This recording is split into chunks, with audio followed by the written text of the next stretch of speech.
जय हिंद मेरे प्यारे बच्चों। स्वागत है आपका एक नए सेशन में। और ये सेशन बहुत ही महत्वपूर्ण होने वाला है आप सभी बच्चों के लिए, अगर आपको भी गवर्नमेंट कॉलेज में एडमिशन चाहिए तो। जैसा कि मैंने आपको कई वीडियो में बताया था कि कई कॉलेज ऐसे हैं जिसमें कई ब्रांच ऐसे हैं जिसमें 1,80,000 के पास भी अगर आपका रैंक आता है तब भी आपको गवर्नमेंट कॉलेज मिल जाएगा, या फिर 2 लाख के आसपास भी आता है तब भी आपको गवर्नमेंट कॉलेज मिल जाएगा अगर आपका रैंक इतना तक आता है तो अगर आपके पास जानकारी रहेगी तब आप उस कॉलेज को फिल करेंगे, चूज करेंगे। लेकिन अगर आपके पास जानकारी नहीं रहेगी कि हमें कौन सा कॉलेज फिल करना चाहिए, पता चले कि आप बढ़िया बढ़िया कॉलेज फिल कर दिया, आपका पहले राउंड में भी नहीं मिला, दूसरे राउंड में भी नहीं मिला, तीसरे राउंड में भी नहीं मिला, तो आप क्या करेंगे? पता चले कि आपको बाद में प्राइवेट कॉलेज वगैरह लेना पड़ेगा, और प्राइवेट कॉलेज की फीस ज़्यादा है तो गवर्नमेंट कॉलेज मिलेगा तो आपके लिए बेटर रहेगा। तो मैं आपको कह रहा हूँ लगभग आपके मान के चलिए कि अगर आपके बहुत कम नंबर है, अगर पिछली बार मैंने आपको वीडियो में भी बताया था कि 2020-21 की बात करें तो लगभग कह लीजिए कि 40 नंबर, 35 नंबर, 30 नंबर, इतने नंबर पे बच्चों का कह लीजिए कि गवर्नमेंट कॉलेज में एडमिशन हुआ था। जी सही सुना आपने, इतने नंबर पे बच्चों का एडमिशन हुआ था। आपके पास, चूंकि आप नए बच्चे हैं, आपके पास कुछ जानकारी नहीं है, अब आप क्या करेंगे? आप सोचेंगे कि मैं तो टॉप लेवल का कॉलेज भर दे रहा हूँ, मेरा भी एडमिशन मतलब कोई ना कोई ब्रांच मिल ही जाएगा, लेकिन टॉप लेवल के गवर्नमेंट कॉलेज में तो मिलेगा नहीं। जो गवर्नमेंट कॉलेज का लिए कि 100 के पार आता है, जैसे कि 100 आपके 55 गवर्नमेंट कॉलेज है, तो जो 100 के पार आते हैं और उसमें कई सारे ऐसे ट्रेड होते हैं, कई सारे ब्रांच कह लीजिए ऐसे ब्रांच होते हैं जिसमें आपको एडमिशन मिल जाएगा, लेकिन आपको उसके बारे में मालूम ही नहीं रहता है। आप हर एक कॉलेज में भरेंगे civil, mechanical, electrical, CS, IT, paint, technology, chemical वगैरह यही सब भरेंगे। तो कुछ ऐसे भी ट्रेड होते हैं जिसमें आपका एडमिशन मिल जाएगा। और कोई भी ट्रेड की बात करें, किसी भी ब्रांच की बात करें, तो कोई भी ब्रांच खराब नहीं होता है। हर एक ब्रांच का स्कोप होता है, आपके पढ़ाई के ऊपर, आपके नॉलेज के ऊपर, आपके स्किल के ऊपर, आपके पढ़ने के ऊपर डिपेंड करता है कि आप उस चीज़ को कैसे एब्जॉर्ब करते हैं। ठीक है, तो कुछ यहाँ पे रिजर्वेशन की चीज़ें होती हैं जो बच्चे पूछ रहे थे कि सर हम अगर OBC से हैं तो हमें यहाँ पे कॉलेज मिल जाएगा या फिर नहीं। तो रिजर्वेशन का थोड़ा सा रूल समझेंगे। रिजर्वेशन होता क्या है? बच्चों के पास देखिए जानकारी सही नहीं पहुँच पाती है, या फिर कहिए कि कोई बताने वाला सही से नहीं रहता है, इसीलिए उनके पास पूरी जानकारी नहीं पहुँच पाती है, और वो सारी चीज़ों को समझते ही ऊपर इनके दिमाग से निकल जाता है कि आखिर आरक्षण होता क्या है, कैसे मिलता है, इसमें हमें सीट कैसे मिलेगा। तो पूरी जानकारी मैं आपको एकदम सरल और आसान भाषा में बताऊंगा, एकदम मतलब कहिए कि हल्की भाषा में, सरल भाषा में एग्जाम्पल के थ्रू बताऊंगा कि ये सारी चीज़ें आप समझ जाएंगे। ठीक है, और उसी हिसाब से आप कॉलेज वगैरह को भी चूज करेंगे। फिर एक बार कह रहा हूं कि आप सभी स्टूडेंट चैनल को सब्सक्राइब करके बेल आइकन को प्रेस करके ऑल पे क्लिक कर लें। इसके बावजूद आपको कल के बाद से आपको बुक PDF आपको टेलीग्राम पे मिलना स्टार्ट हो जाएगा। उसके बावजूद आपको नोट्स वगैरह भी प्रोवाइड कराए जाएंगे। फिर से आपका प्रीवियस ईयर का जो क्वेश्चन पेपर होता है बोर्ड का, कि कैसे आपके क्वेश्चन आते हैं, आपका सिलेबस क्या होता है, हर एक जानकारी आपको यहाँ से मिलती रहेगी फ्री में। आपको यह नहीं कि कोई आपको कॉस्ट लगने वाली है, यहाँ पे कोई आपका पैसा खर्चा होने वाला है। फ्री में आपको ऑथेंटिक टाइप की एकदम 100% चीज़ें आपको जानकारी मिलेगी कि आपको कोई दिक्कत ना हो। सरल और आसान भाषा में जितनी भी जानकारी मिलेगी आपको एकदम सरल और आसान भाषा में, कि समझने में कोई दिक्कत ना हो। आपके कुछ लेक्चर भी मिलेंगे आपको क्लासेस के, यहाँ से हर एक चीज़ें यहाँ से प्रोवाइड की जाएंगी। सारी चीज़ें फ्री ऑफ कॉस्ट रहेंगी, कोई आपका खर्चा नहीं लगने वाला है, कोई आपका पैसा नहीं लगने वाला है। आप आगे की पहले की इन्फॉर्मेशन आपने JEE के थ्रू जितनी भी इन्फॉर्मेशन होगी, एंट्रेंस एग्जाम या फिर जो भी आपने रेसवा सेमेस्टर, रेसवा एकेडमी या फिर अन्य जगहों से लिया होगा, लेकिन आगे की जो आपकी चीज़ें रहने वाली है वो यही रहने वाली है। उत्तर प्रदेश पॉलिटेक्निक चैनल से ही आपको मिलेगी, जो कि केवल उत्तर प्रदेश पॉलिटेक्निक बच्चों के लिए ही संचालित किया जाता है, कि बच्चों को कोई मुश्किल ना हो, कोई परेशानी ना हो, कोई दुविधा ना हो। रिजर्वेशन की चीज़ें समझेंगे। कुछ बच्चे इसके बारे में पूछ भी रहे थे, जैसे कि कोई स्वतंत्र मतलब आपके स्वतंत्र संग्रामी में हो, या फिर सैनिक में हो, या फिर एक्स सर्विसमैन हो, या फिर कह लीजिए कि और भी सारी चीज़ें होती हैं कि उनके लिए क्या क्या कितनी सीटें रिजर्व रहती हैं, और रिजर्वेशन का रूल क्या होता है। ये बहुत ही ज़्यादा मायने रखता है, बच्चों के पल्ले नहीं पड़ता है कि आखिर रिजर्वेशन का ये दे दिया गया है, ये रूल क्या होता है। ठीक है, तो यहाँ पे देखिए ये सारी चीज़ें वही लिखी गई है रिजर्वेशन के बारे में कि हाँ इतनी चीज़ें आरक्षित है, रिजर्व हैं। अब देखिए क्रम संख्या, यहाँ आप देखिए पहला दिया है अनुसूचित जाति यानी कि SC के अभ्यर्थियों के लिए प्रत्येक पाठ्यक्रमवार समस्त प्रवेश सीटों का 21%। अब देखिए टोटल सीटों की बात करें तो लगभग आपके 2,30,000 के आसपास टोटल यूपी में पॉलिटेक्निक की सीटें हैं, गवर्नमेंट, एडेड और प्राइवेट सभी की बात करें। और गवर्नमेंट की बात करें तो लगभग 40,000 सीटें हैं। ठीक है, तो आप सबका अलग अलग डाटा तो निकाल के नहीं, मैं आपको एग्जाम्पल के थ्रू एक डाटा लेकर के बता दे रहा हूँ। ठीक है, उसके बाद देखिए SC की बात करें, ST की बात करें तो उसमें है 2%, केवल कितना है 2% रिजर्वेशन सीटें हैं। OBC के बच्चों की बात करें तो यहाँ पर देखिए 27%। OBC के लिए, OBC के जितने भी बच्चे हैं OBC कैटेगरी के, उनके लिए 27% यहाँ पे रिजर्व सीटें हैं, और EWS के लिए 10% है। अब देखिए इस चीज़ को देख करके आपको कुछ पल्ले नहीं पड़ा होगा सही से, कि ये पता नहीं कैसे होता है, क्या होता है, हमें यहाँ पे कैसे मिलेगा, मतलब कुछ चीज़ें आपको समझ में नहीं आएगी। एक एग्जाम्पल के थ्रू नॉर्मल भाषा में हम समझेंगे। सपोज कीजिए किसी कॉलेज में आपने चॉइस फिल किया, वहाँ पे टोटल कितनी सीटें हैं? 100 सीटें हैं। 100 सीटों में 21 जो सीट रहेंगी वो आपकी क्या रहेंगी, पहले के लिए बात कर रहा हूँ एससी के लिए, तो 21 सीटें एससी की रहेंगी।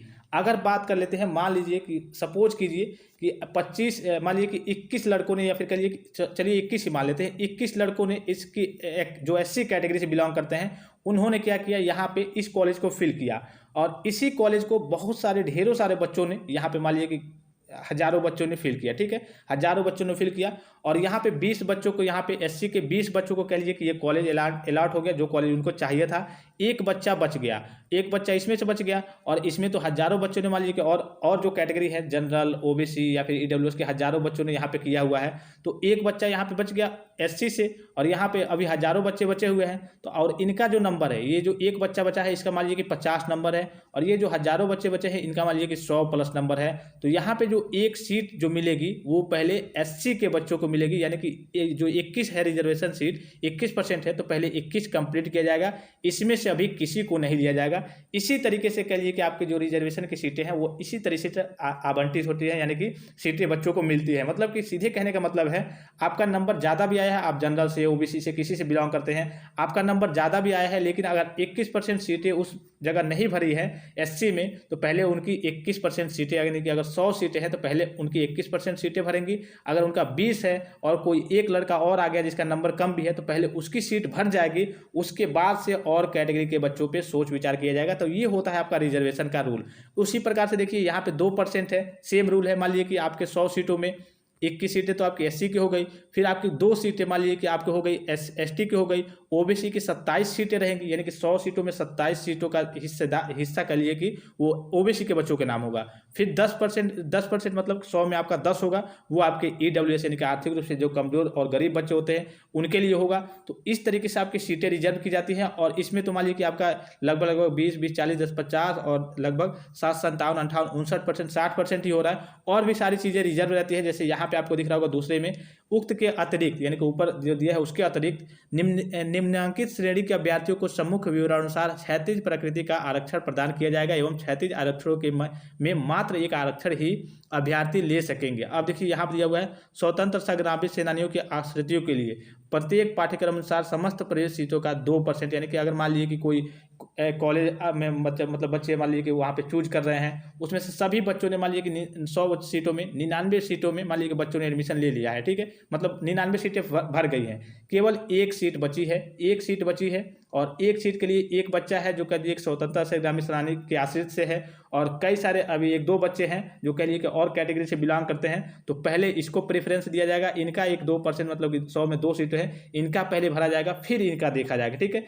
इस तरीके से ये कह दीजिए रिजर्वेशन की जो सीटें हैं वो मैनेज होती हैं। उसी प्रकार से यहाँ पे देखिए, उत्तर प्रदेश के सेवानिवृत्त अथवा अपांग रक्षा कर्मियों अथवा युद्ध में मारे गए रक्षा कर्मियों अथवा उत्तर प्रदेश में तैनात रक्षा कर्मियों के पुत्र पुत्रियों को, उनके लिए रिजर्वेशन है वो अधिकतम कितना है, 5% तक, यानी कि जो गवर्नमेंट सर्विस वगैरह करते हैं, सैनिक में तैनात है, तो उनके लिए भी रिजर्वेशन सीट होता है। तो पहले उनको वरीयता दी जाती है, तो उनकी जो रिजर्वेशन सीट की संख्या है मतलब परसेंटेज है वो 5% है। इसके अतिरिक्त देखिए विकलांग के लिए, शरीर से विकलांग अभ्यर्थियों के लिए, अगर आप विकलांग है तो आपके लिए भी हर एक कॉलेज में, अगर किसी कॉलेज में 100 सीट है तो उसमें आपका 5% सीट आरक्षित है, यानी कि उस 5% में अगर आपका वहाँ पे आपने चूज कर लिया, आप मान लीजिए विकलांग है तो पहले आपको प्रेफरेंस दिया जाएगा। अगर विकलांगों से वहाँ पे नहीं भरता है, विकलांग के अभ्यर्थियों से वहाँ पे नहीं भरता है, तब किसी और कैटेगरी से, जनरल से, ओबीसी या फिर किसी और कैटेगरी से लिया जाएगा। लेकिन पहले प्रेफरेंस आपका रिजर्वेशन है तो पहले आपके रिजर्व सीटें भरी जाएंगी, फिर किसी और पे सोच विचार किया जाएगा। इसी प्रकार से महिला अभ्यर्थियों के लिए है, हर एक की बात करें तो महिला के लिए 20% आपका रिजर्वेशन देखने को मिल जाता है। तो ये रिजर्वेशन का तरीका होता है, इस तरीके से रिजर्व सीटें भरती हैं। तो बच्चों को कभी कभी मालूम नहीं होता है कि रिजर्वेशन क्या होता है, कैसे सारी चीज़ें मिलती है। तो अगर मान लीजिए कि जैसे अगर कहीं बात करें किसी जगह की, मान लीजिए जहाँ से आप चॉइस फिल कर रहे हैं जिस कॉलेज के लिए, वहाँ पे कह लीजिए कि वो भी जनरल के बच्चों की संख्या ज़्यादा है, जनरल के बच्चों की संख्या ज़्यादा है और उनका नंबर भी मान लीजिए ज़्यादा आया है। लेकिन अगर आप ओबीसी कैटेगरी से हैं, अगर आप ओबीसी से वहाँ पे चॉइस फिल करते हैं, यानी कि उस कॉलेज को चूज करते हैं, तो आपका मान लीजिए कि 27% तो रिजर्वेशन है, तो 27% मान लीजिए अगर 27 लगभग 87 बच्चों ने किया है, तो उनका कैसे भी मिल जाएगा, इसलिए उतना तो रिजर्वेशन ही है उनका।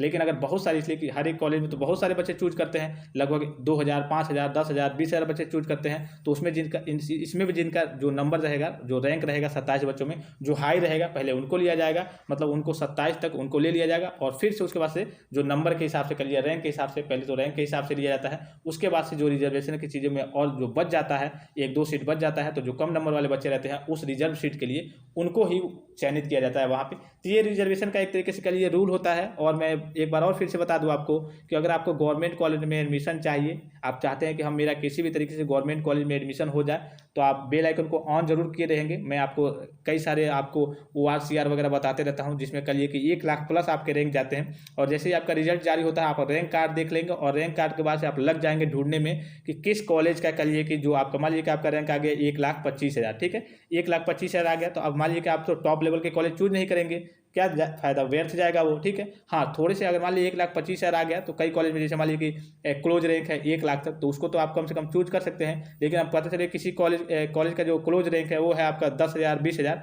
उसको चूज करेंगे तो वो तो कभी नहीं मिलेगा, इसलिए उसमें रिजर्वेशन के आपकी सीटें भी नहीं आ पाएंगी, इतने सारे बच्चे उसमें रहेंगे। तो आपके कैटेगरी के भी, तो जिसमें आपका उस आपकी कैटेगरी से जिसमें ज़्यादा बच्चों का नंबर होगा, जो जिनका नंबर ज़्यादा होगा, पहले उनको लिया जाएगा। तो फिर आपका तो सीटें वहाँ पे खाली नहीं, रिजर्वेशन तो पहले ही भर जाती है एक तरीके से, मान लीजिए हर एक कॉलेज में, इसलिए बहुत ज़्यादा बच्चे होते हैं पॉलिटेक्निक करने के लिए।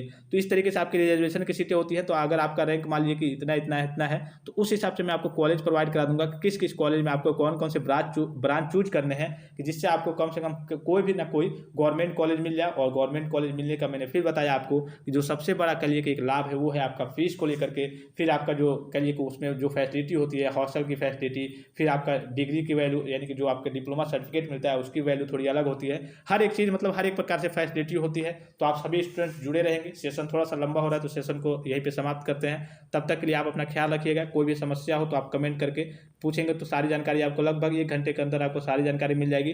टेलीग्राम पे सभी बच्चे जाकर के टेलीग्राम पे जरूर जुड़ जाएंगे। टेलीग्राम पे कल से आपको नोट्स वगैरह प्रोवाइड किए जाएंगे, आपके बुक्स, PDF और नोट्स वगैरह जितनी भी सारी चीज़ें अवेलेबल होंगी, वो सारी चीज़ें आपको प्रोवाइड किए जाएंगे। फ्री में आपको लेक्चर और सिलेबस वगैरह क्या रहने वाला है फर्स्ट ईयर में, यानी कि फर्स्ट सेमेस्टर में आपका पॉलिटेक्निक फर्स्ट ईयर में आपका सिलेबस क्या रहने वाला है, हर एक प्रकार की जानकारी आपको फ्री यानी कि फ्री ऑफ कॉस्ट आपको प्रोवाइड की जाएगी, सारी जानकारी वगैरह। तो आप सभी स्टूडेंट टेलीग्राम चैनल को जरूर ज्वाइन कर ले, टेलीग्राम आपके लिए काफ़ी हेल्पफुल रहने वाला है। तो सेशन को यहीं पे समाप्त करते हैं। तब तक के लिए आप अपना ख्याल रखिएगा। जय हिंद।